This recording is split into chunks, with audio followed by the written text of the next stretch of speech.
Hello नमस्कार मैत्रिणींनो. तर तुम्हाला हा जो ब्लाऊज दिसत आहे ना, प्रिन्सेस कटमध्ये आहे आणि ह्याला आहे ना आपण कप्स पण लावलेले आहेत, म्हणजे पॅडेड ब्लाऊज आहे 2 पीस प्रिन्सेस कटमध्ये. आणि हा ब्लाऊज जो आहे तो अगदी फिनिशिंगमध्ये रेडी झालेला होता विथ लॉंग स्लीव्ज.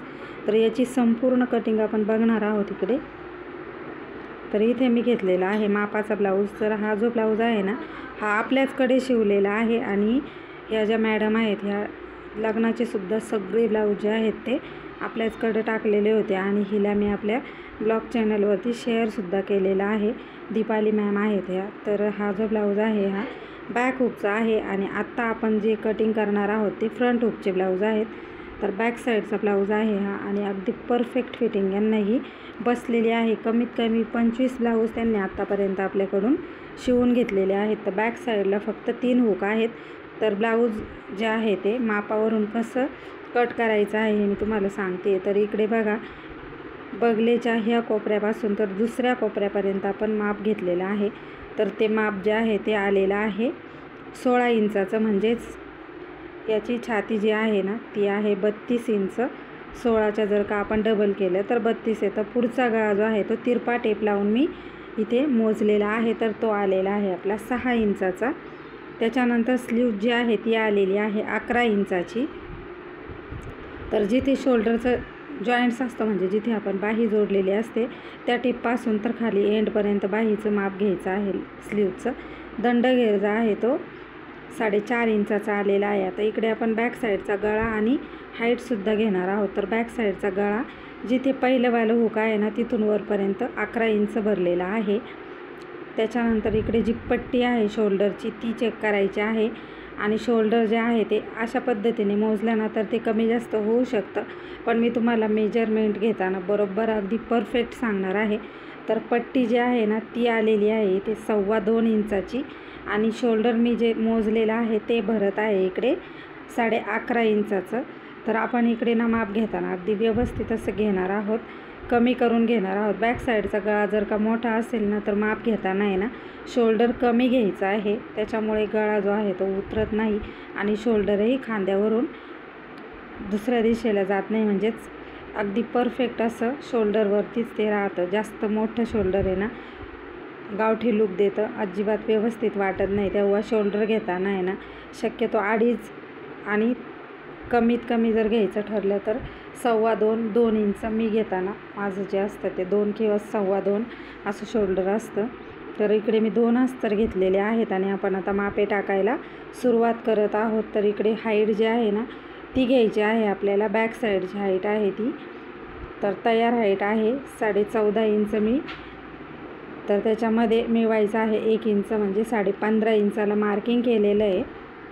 तर ब्लाऊजच्या कुठल्याही मापामध्ये बॅक साईडला फक्त 1 इंच मिळवायचा असतो, तर ही गोष्ट लक्षात घ्या. आणि त्याच्यानंतर बघा इकडे हाईटचं माप मोजल्यानंतर मी सरळ एक रेषा मारून घेतलेली आहे आणि तिथून पुढे आपल्याला टाकायचं आहे आता गळा रुंदी आणि शोल्डरचं माप. तर गळा रुंदी मी घेतलेली आहे इकडे 2.25 इंचाची. त्याच्यानंतर इकडे शोल्डर मी घेतलेला आहे 5 इंचाचं, फक्त 5 इंचाचं मी शोल्डर घेतलेलं आहे. बॅक साईडचा गळा खूप मोठा असल्यामुळे. त्याच्यानंतर इकडे मोंढा खोली मी घेतलेली आहे 5.5 इंचाची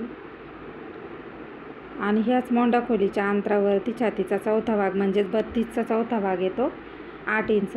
इकडे खालच्या साईडला सुद्धा व्यवस्थित असे 5.5 इंच मार्क करून घ्यायचं आहे. थोडीशी रेषा तिरपी झाली ना तरी पण मोंढा खोलीमध्ये प्रॉब्लेम येऊन आपल्या मागच्या साईडला आहे ना फुगा येऊ शकतो. त्याच्यानंतर बघा इथे मागच्या मोंढ्याला आकार दिलेला आहे चौकोनापासून बरोबर अगदी व्यवस्थित असा शेप देऊन घ्यायचा आहे 1.25 इंचावरती.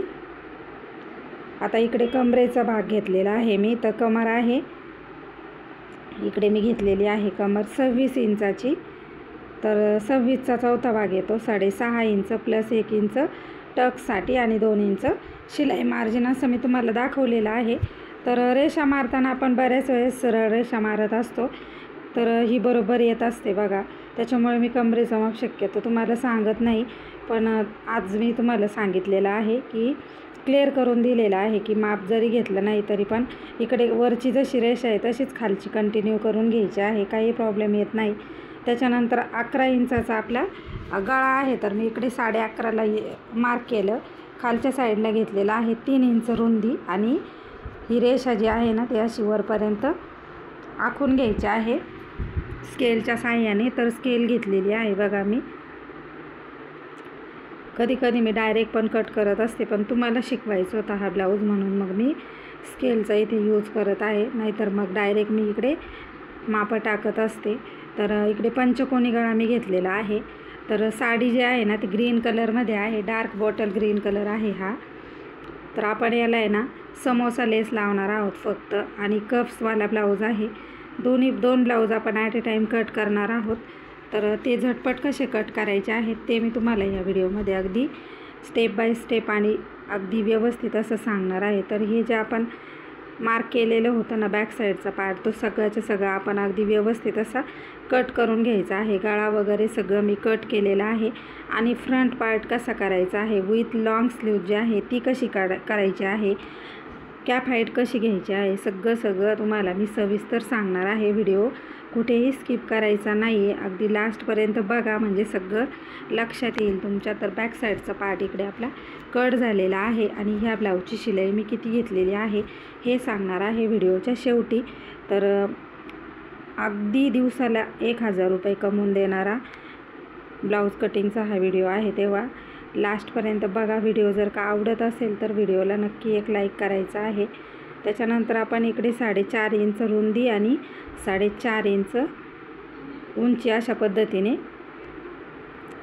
घेत असतो. आणि तुम्हाला तसं नाही जमलं तर तुम्ही शोल्डरचा मध्य काढायचा आहे. इकडे कट मारून घेतलेला आहे. तर हा झालेला आहे बॅक साईडचा टक्स. त्याच्यानंतर आता हा जो कपडा आहे ना याच्यावरती बॅक साईडचा जो पार्ट निघालेला आहे तो ठेवायचा आहे आणि अगदी व्यवस्थित असा ठेवून घ्यायचा आहे. आणि नंतर आपण ह्याची कटिंग करणार आहोत.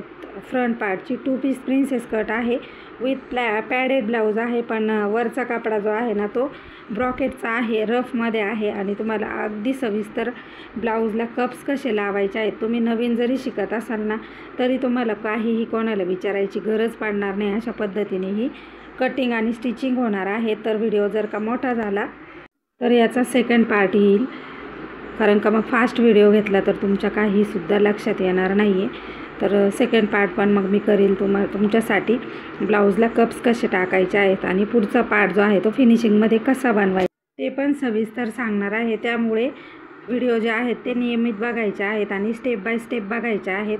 कधी कधी काय होतं का स्टिचिंगचा पार्ट तुम्हाला भेटून जाईल आणि कटिंगचाच भेटणार नाही, मग तुमचा प्रश्न कसा सॉल्व होईल की तुम्हाला कटिंग कशी करायची आहे. त्याच्यामुळे व्हिडिओला लाईक करायचं आहे आणि ऑल ऑप्शन आहे ना त्याला क्लिक करून घ्यायचं आहे, म्हणजे काय होईल की तुम्हाला सगळंच्या सगळं व्हिडिओ जे आहेत ते मिळून जातील. तर हा जो बॅक साईडचा पार्ट आहे ना तो आपण इकडे तसाच्या तसा ड्रॉ केलेला आहे आणि पुढचा गळा मी घेत आहे.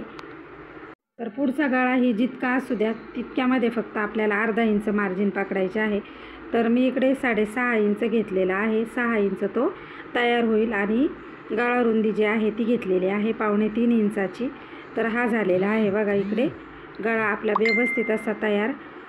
त्याच्यानंतर बघा खालच्या साईडला आहे ना मी इकडे अंतर वाढवलेलं आहे, कप्स टाकायचा आहे, त्याच्यामुळे वरचा भाग उचलला जाऊ नये म्हणून आपण इकडे 1 इंच अंतर खालच्या साईडला वाढवलेलं आहे. त्याच्यानंतर गळ्याच्या तिथून आपण 1.25 इंच आणि इकडे क्रॉसपट्टीच्या म्हणजेच खालच्या साईडला जिथे आपण हुक लावणार आहोत तिथपर्यंत सरळ 1.25 इंचाची लाईन अशी मारून घ्यायची आहे. ह्याला आपण क्रॉसपट्टी लावणार नाही आहेत, कारण काय हा जो ब्लाऊज आहे तो पॅडेड ब्लाऊज आहे आणि पॅडेड ब्लाऊजला आपण क्रॉसपट्टी लावत नसतो. इकडे फिटिंगच्या साईडला सुद्धा असंच करायचं आहे. 1.25 इंचाची एक सरळ खालीपर्यंत आपल्याला एक खून करून घ्यायची आहे आणि नंतर स्केलच्या साह्याने आपण इकडे सुद्धा असं मार्क करून घेतलेलं आहे बघा. तर हे झालेलं आहे दोन्ही साईडचं मार्जिन आपलं रेडी. आता ह्याच्यावरती आपल्याला मापं टाकायचे आहेत आतले मेन प्रिन्सेस कटचे, तर ते कसे टाकायचे आहेत ते बघायचं आहे. तर इथून बघा मी अंतर घेतलेलं आहे, तर इथे घ्यायचं आहे आपल्याला 3.25 इंच. 32 छातीचा ब्लाऊज आहे आणि खालच्या साईडला जी मार्जिन पकडली तिथून वरती आपण घेतलेलं आहे 4.5 इंचाचं अंतर. व्यवस्थित बघा, एकदा कळालं नाही ना व्हिडिओ तर डबल बघा, आणि याच पद्धतीने कटिंग करा. बघा तुमचा ब्लाऊज किती परफेक्ट बसतो. तर बगलेच्या तिथे हा जो मेन टक्स आहे ना, टक्स पॉईंट, तिथून आपला आकार देऊन घेतलेला आहे. पुढच्या मोंढ्याचा आकार पण मी अर्धा इंचाने खोल करून घेतलेला आहे. जास्त किचकट माप मी तुम्हाला सांगतच नाही कधी. आणि दोन्ही साईडला आहे ना आपण अंतर घेतलेलं आहे 1.25 इंचाचं. आणि हे अंतर जे आहे ते मेन जो टक्स आहे ना 4.5 इंचाचा, त्याला अगदी व्यवस्थित असं मिळवून देणार आहोत. तिरप्या रेषा मारून घ्यायच्या आहेत. बघा मी जशा मारलेल्या आहेत ना तशा मारून द्यायच्या आहेत अगदी व्यवस्थित अशा. तर आपल्या इकडे मार्किंग झालेलं आहे प्रिन्सेस कटचं मेन मार्किंग. त्याच्यानंतर आपण आता हे जे वाढवलेलं अंतर आहे ना दोन्ही साईडने 1.25 इंच, ते कशा पद्धतीने घ्यायचं आहे ते बघूया. तर इकडे जास्तीचं मार्जिन आहे ना बॉटम साईडला, तर ते मेन टक्सला मिळवून घ्यायचं आहे. हे जे वाढवलेलं 1 इंचाचं अंतर होतं ना ते मेन टक्सला असं तिरपं दोन्ही साईडला, हुक साईडला पण आणि फिटिंगच्या साईडला. मी आत्ता जिथे स्केल लावलेली आहे ना तर ही मेन टक्सला अशा पद्धतीने हे मिळवून घ्या. त्याच्यामुळे काय होईल की मारलेला टक्स जो आहे ना तो अजिबात खाली तिरपा दिसणार नाही आहे. त्याच्यानंतर वरती गळ्याच्या तिथपर्यंत दोन्ही साईडला इकडे मी रेष मारलेली बघा, तर इकडे मारून घ्यायचे आहे. आणि इकडे ना मार्जिनसाठी ना 1.5 इंच अंतर ठेवायचं आहे. आणि ही तिरपी रेषासुद्धा आपण इकडे खालीपर्यंत स्केलच्या साहाय्याने मारून घेतलेली आहे अगदी व्यवस्थित अशी. तर झालेलं आहे आपलं मार्किंग करून अगदी व्यवस्थित. आणि आपण आता ह्याची कटिंग करून घेणार आहोत. तर कटिंग करताना सुद्धा काही गोष्टी लक्षात घ्यायच्या आहे. कुठला पार्ट कट करते मी त्याच्याकडे लक्ष द्या, नाहीतर तुमच्याकडून दुसराच पार्ट कट होऊन जायचा. तर खालच्या साईडला जे तिरपी मार्किंग केली होती ती कट केली. त्याच्यानंतर बघा मोंढ्याच्या तिथून तिरपं कट करून घेतलेलं आहे.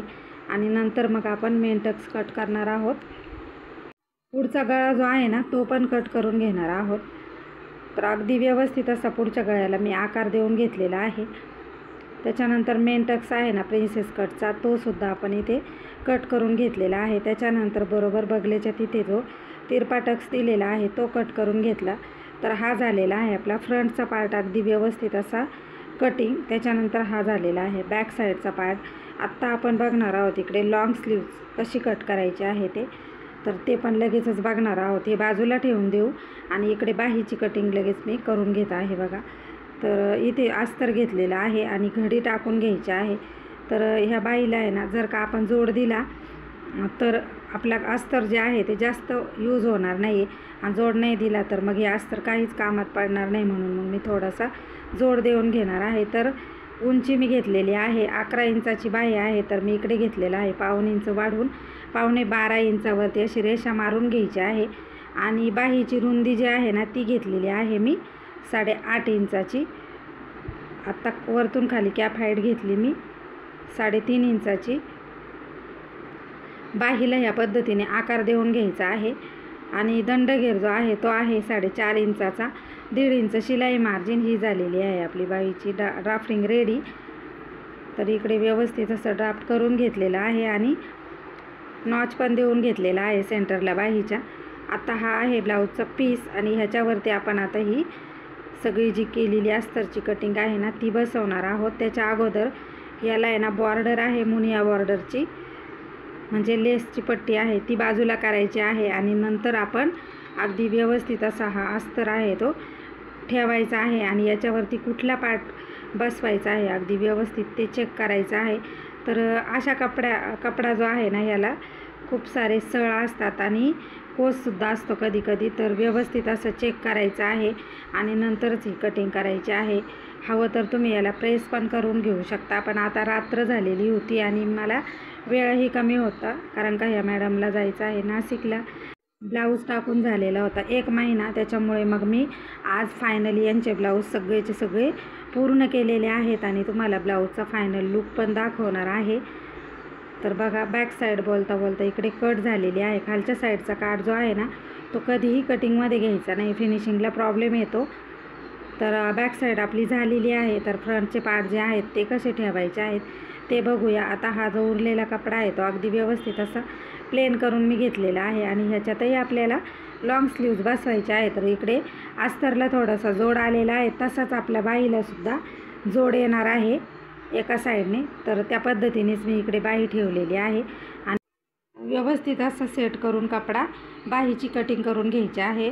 जर का कपडा आपला तिरप्यामध्ये जर का लागला मेन कपडा तर बाहीला अजिबात फिनिशिंग येत नाही आणि बाहीलासुद्धा खूप साऱ्या गोड्या पडतात मैत्रिणींनो. तेव्हा बाही कट करताना किंवा कपडा ठेवताना अगदी कोस वगैरे बघून आणि तिरपी डिझाईनसुद्धा बघून आपण ही ठेवायची असते. त्याच्यानंतर हा जो उरलेला पार्ट आहे याच्यामध्ये आपल्याला फ्रंटचे दोन्ही पार्ट जे आहेत ते प्रिन्सेस कटचे ते ठेवायचे आहे. ते सुद्धा कसे ठेवायचे आहेत ते बघा.